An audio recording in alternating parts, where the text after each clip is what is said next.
लगन बैठा ग्रह तख्त नशीनी, राजशाही जब करता हो। आंख गिना घर 8 है उसकी, 11 से हरदम चलता हो। अगर खाना नंबर 8 और 11 में खाना नंबर 1 के मित्र ग्रह बैठे तो जिंदगी आसान, और यदि शत्रु ग्रह बैठे तो मुसीबत हर पग पे, मुसीबतों का अंबार।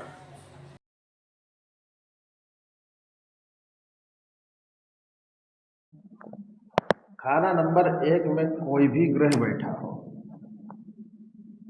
खाना नंबर 1 में कोई भी ग्रह हो, तो खाना नंबर 1 का जो ग्रह होता है, खाना नंबर 8 में बैठा ग्रह, इसकी आंखें होती हैं। ये क्या हो गया? आंखें।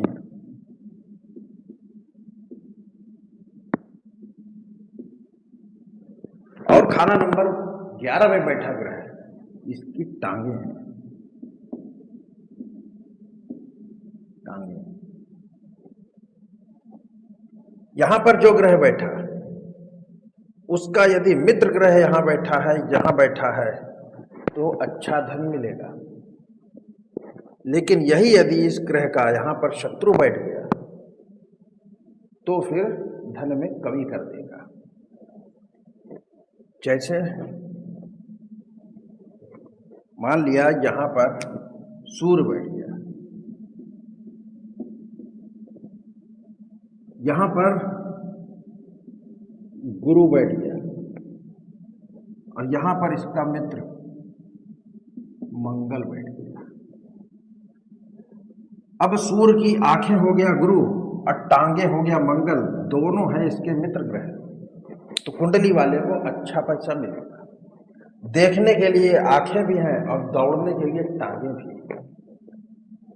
अब मान लिया यहां से एक ग्रह नहीं है या यहां एक ग्रह नहीं है, तो उस चीज की कमी आ जाएगी, या तो टांगे नहीं रहेंगी या आंखें नहीं रहेंगी, तो उसी अनुपात में पैसा कम हो जाएगा। दिखेगा तो दौड़ ना पाएगा, दौड़ तो लेगा पर दिख ना पाएगा। तो ये इस पर निर्भर करेगा कि खाना नंबर 8 में बैठा ग्रह और 11 में बैठा ग्रह उसका मित्र है या शत्रु है। अब यदि यहां पे बैठ गया शत्रु, शत्रु बैठ गया, मान लिया यहां पर शनि बैठा दिया और यहां पर शुक्र बैठा दिया, दोनों ही सूर्य के शत्रु हैं। अब पैसे में कमी आएगी, अब किस्मत खराब हो जाएगी। अब एक कंडीशन लेते हैं कि मित्र और शत्रु दोनों बैठ गए, कि यहां तो मित्र बैठा था गुरु और यहां बैठ गया शत्रु, तो अब क्या होगा? मित्र भी बैठ गया, शत्रु भी बैठ गया। या ऐसा भी कंडीशन हो सकती है कि शत्रु मित्र साथ में बैठ जाए, ये भी तो हो सकता है। तो ऐसी स्थिति में व्यक्ति कभी राजा होगा, कभी राजा और कभी मलंग, यानी कि भिखारी। तो कभी राजा हो जाएगा, कभी मलंग। कब होगा राजा? जब मित्र ग्रह की दशा चलेगी तो राजा होगा, जब शत्रु ग्रह की दशा चलेगी, अवरोध पैदा करेंगे, उस समय धन की कमी होगी।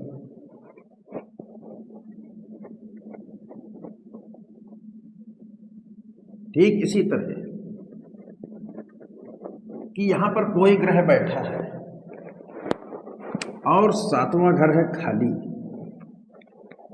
मतलब यहां पे बैठा ग्रह, यह है तख्त, तख्त पे बैठा ग्रह है राजा।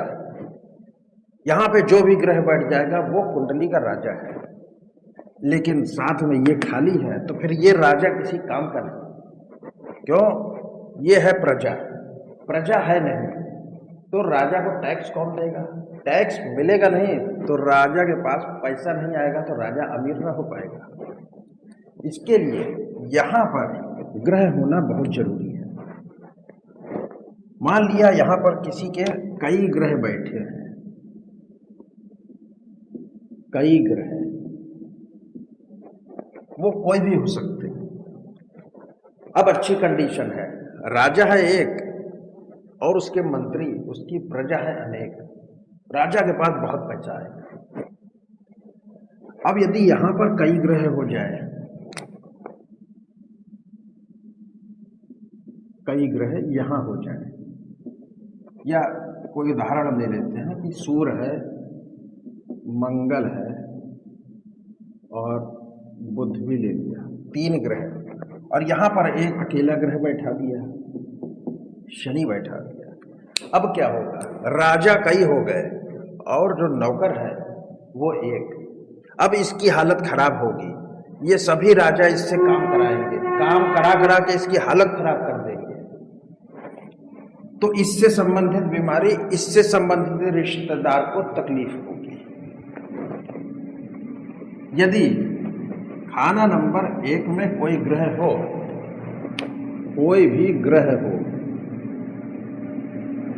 और 7 खाली हो, तो क्या करें, जमीन में शहद दबाएं, मिट्टी के बर्तन में,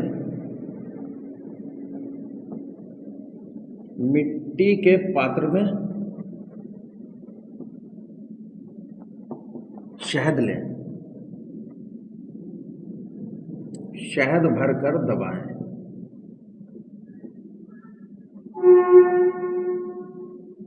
कहाँ दबाएं, यहां घास वाली जमीन में। तो क्या होगा, एक मिट्टी का बर्तन ले, उसमें शहद भरें और उसको मिट्टी के ढक्कन से बंद कर दें, गड्ढा खोदें, गाड़ दें, तो हजारों लाखों चींटियां आएंगी, वो शहद खाएंगी, तो ये बनेगी प्रजा और कुंडली वाले को आएगा पैसा। लेकिन शनि को छोड़कर, यदि यहां पर शनि है, अब शहद नहीं दबाना।